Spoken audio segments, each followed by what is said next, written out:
Cik tur vēl ir bijis, ka viņš ir mēģinājis tas, ko tikko Filips uzdev to jautājumu, jo es arī uz viņu nepārtraukt meklēju atbildi nevar atrast. Nu, Rainis ir pateicis to atbildēs dažos teikumos, kas šajā runā ir, ko Bundēga no atmiņas cenšas nocitēt, es jums arī nenocitējuši, bet tie teikumi ir jāizlas, tā ir, tur viss ir pateikts. Nē, viss pateikts nav nekur. Un es domāju, nevienā Raina rakstā arī nav pateikts viss, bet, teiksim, jūs ļoti precīzi izvirzījāt to diskusijas, varbūt viena no pamatjautājumiem, tā vērtību sistēma, jā, kāda tad viņi ir. Neviens jau to tā nav nodefinējis, mēs jau burtiski viņu nevaram pārņemt ne no Raina, ne no kāda cita, teiksim, Jau arī bijusi vērtību dinamika, tomēr tas Rainis bija vienā valstī, mēs dzīvojam pilnīgi citā valstī. Pa vidu mums bija daži desmiti gadu, un pa vidu pirms šo dažu 10 gadu sākumā bija arī dažas lietiņas, kuras pie vērtību sistēmas, es domāju, ļoti stipri bija. Atvērtai jābūt vērtību sistēmai, mūsdienīgai, laikmetīgai. Viņu ietekmē vēsturi. Šaubām, kā var būtiski pārcelt kaut ko no tā laikmeta, es domāju, ka mūsu jaunās kolēģis mēģinājumi jau bija. Tur jau mēs pie tiem latviešiem atduramies, ka vērtību sistēma var būt tad, kad mums ir kaut kāds tomēr vairāk vai mazāk kopējs skatījums uz vēsturi. Tomēr vēsturi ir viena no bāziskajām sastāvdaļām uz kā būvējās valsts. Un tad mums sākās, kā tad mēs varam uzbūvēt universālu vērtību latviešiem, lai kaut kādā veidā to apvienot, ja mums nav fundamentālus jautājumus vienot. Pilnīgi pareizi. Un jāsāk ir ar izglītības sistēmu. Beidzot, tomēr ir kaut kādā veidā ir jāieliek tā fundamentālā izpratne visām arī minoritāšu skolām. Ko mēs tik daudz jau te runājām par vēstures mācību, vēstures...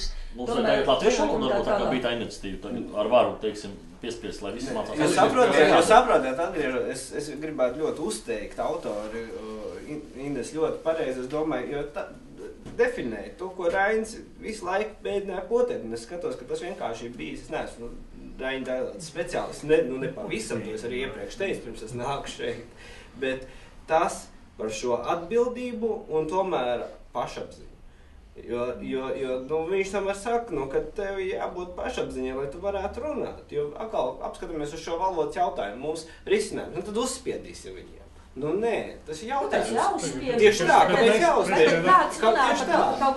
Varbūt tomēr, tas ir jautājums. Tiek uzdots jautājums, bet jautājums, vai mēs spējam vienoti saprast, ko mēs gribam atbildēt uz šo jautājumu. Mēs tā nezinām tikai valodas jautājumu. Bet tad ir viena tāda maza ilustrācija. Es nesen runāju vienu mūsu tautieti no Austrālijas. Un Austrālijas sabiedrībā tagad arī parādās ieceļotāji no Latvijas, kuri nav latvieši. Bet tad, kad viņi komunicē ar citiem, viņi saka, es esmu latvietis. Kaut gan tie paši vietējie mūsu tautieši saka, kas tu kā latvieti, ja tu latviski neproti. Ja? Tad redziet, tad ir varbūt, ka tiešām šis vārds latvieši ir jāsāk lietot vai vismaz jāmēģina radīt kaut kāds vērtību kopums zem šī vārda un jāpiedāvā, lai būtu iespējams lietot arī tiem, kuri viņi vēlās. Ja? Kurš nekad sev nevarēs nosaukt tieši par latvieti. Bet ja mēs vispār runājam par to, kas latviešiem, diemžēl, ir tā lielākā nelaime, tas ir tas, ka mēs necienam paši sev, ko mēs te runājam. Un tipisks piemērs tā ir Latvijas nauda. Jūs paskatāties visās valstīs ilustrāciju, tās vēsturiskās personas. Vienīgais, par ko latvieši ir spējuši vienoties, tas ir Dainu tēvs. Ne pa vienu citu. Kurā? Sudraba monētā. Man ir vēlreiz jautājums, lai uz priekšu. Jo valodu mēs varam atkal ienirt uz sekundi un vienkārši saslabināties. Par to signālu sistēmu, kādā mēs runājam. Es redzu šeit divus variantus, par ko vai varbūt neviens no viņiem nav īsti, varbūt neviens no viņiem nav pareizi. Viens variants, ka mēs paceļam atpakaļ Raini, kā es no tāda politehnoloģijas viedokļa sāku izvalku viņu ārā un ar viņu kā tādēļ. Tāpēc tā bija pirmā, es tev tavu atbildi sapratu. Otrs variants ir, bet ar ko vēl? Ar ko citu? Nē, tad pirmais variants izceļam Raini ārā, kā tādu gan izvēju atdzīvinam. Otrs variants, ka atdzīvinam nevis pašu Raini kā tādu, bet paņemam atsevišķu viņa idejas. Bet tikai idejas. Bet paņemam atsevišķi idejas, pieņemsim latvieši, inteliģenti, atbildība, tad vēl kaut kādas. Man tas otrais variants, man tas pirmais ir godīgi, man personiski. Tagad saka uzturot debatas. Man viņš liekas pat, zinām, ticams un iespējams. Jo šobrīd viss, ko Ivars tikko teica, ko mēs paši visu laiku tur uzsveram, rakstam, pētam un tam līdzīgi par to bezcerīgumu un Ataturka trūkumu valstī Latvijai, jo es piekrītu, ka nevajag ārstēt politiķus, vajag ārstēt mūsu pašiem sevi un savu izpratni pret notiek. Es neredzu nevienu citu, kas mums varētu tagad paņemt tā, tad Ataturks Latvijā nebūs. Es viņu neredzu. Mēs esam demokrātiski Un turklāt mēs esam it kā demokrātiski sabiedrība, tā skaitā. Nevis it kā, bet mēs esam stipri demokrāti. Es tā kautrējos teikt, iebilst pa vidu, kur citu runātajā, bet es tā kā nesagaidot atbildes uz to viņiem, kungiem, abiem orientēto jautājumu virzīt. Tas tā kā visiem, es gribētu teikt, jebkura iniciatīva, kura ir orientēta un īstenot ar nolūku izglītot plašāku sabiedrību, jebkura iniciatīva ir atbalstāma. Ja tās ir diskusijas par aini vai jebkas tāds, katrā ziņā.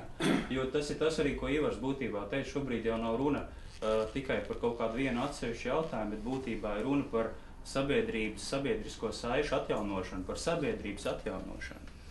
Tāpēc, protams, mēs varam aiziet diskusijās un jebkuru jautājumu nomākt ar kaut kādām tur vārdiskajām debatēm par to, vai tas ir, vai tas nav, tur argumenti, pretargumenti, demokrātija, liberālisms un tā tālāk, bet mums ir jāapzinās pašreizējā situācija. Kāpēc domā, ka nevajag caur pašu personību to darīt? Un ka mēs viņu izceļam kā vienojuši? Priekš ir jāgūst, lai varētu izzināt kāds. Jā, bet es domāju, ka kas? Personīgi idejām, būsim godīgi, ļoti maz. Tas ir tas pats jautājums, vai tu esi lasījis Šekspīru. Tas pats jautājums par Raini, vai tu esi lasījis Raini. Ja tā zināšana bāze ir, tomēr būsim godīgi niecīga, lai reanimētu Raini tā ļoti plaši, dairadē, filozofijā, idejās, tas ir ļoti liels virsmērķis apsveicams, bet ļoti maz ticams. Te varētu paprasīt Kaptiņkungam slavenējam, ka bija pētījums, man liekas, tas tiešām nebija šoreiz tavējais, viens un nedaudziem netavējiem pētījumu Latvijas valstī, ka ticīgo cilvēku vidū, cik cilvēki lasījuši Bībeli? Nav 75%. Bet tas ir nav viss izteikties. Bet tieši tā. Tāpēc šajā gadījumā Raiņa atpazīstamības faktors ir pietiekami labs resurs, lai uz viņu pamata, jo variants, ka kāds nezina vārdu Raiņas, tādu gan nav. Variants, ka kāds nezina, tādu nav. Tas, ka viņu darbus ir lasījuši maz cilvēki, maz atcerās, ir lasījuši, kā es bērnībā piespiedu kārtā ar padomju skolas pletni, ir cits jautājums. Kad man dažkārt tu vairāk uztver kā pienākumu, tikai mēs domājam, viņš bija arī kaut kāda tāda attīstība, kaut kas forši tur arī iekšā, bet principā, manuprāt, viņš ir resurs.